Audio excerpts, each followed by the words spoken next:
আমি পৃথ্বী।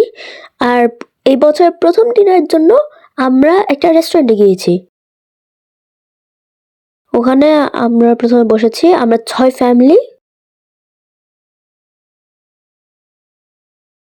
আমাদের প্রথম খাবার ছিল একটা মাছ নাম স্যামন। তারপর আমাদের মোজারেলা আর টমেটো এসেছে, আর একটা বেগুন দিয়ে পার্মেজানো একটা ডিশ। ওটা খাওয়ার পরে আমরা ছবি তুলেছি কয়েকটা ওয়েট করতে করতে। ওখানে পেছনে সব টমেটোর নাম লেখা ছিল।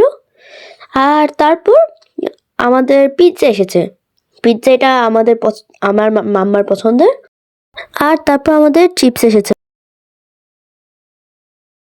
আর একটা পাস্তা দুধ দিয়ে, জুকিনা দিয়ে, পান্না দিয়ে। তারপর আমাদের চিকেন একটা রোস্ট দিয়ে এসেছে, যেটা আমার তত ভালো লাগেনি।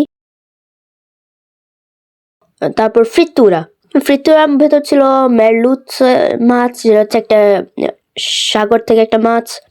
তারপর সবার শেষে একদম আমাদের ফল এসেছে। আগের খাবারে আমি এত ফুল হয়ে গিয়েছিলাম, আমি ফল আর খেতে পারিনি। আর আমি ওই দিনটা অনেক এনজয় করেছি। আর এই ছোট ভিডিওর এন্ড এখানে। তো bye bye and see you in the next video.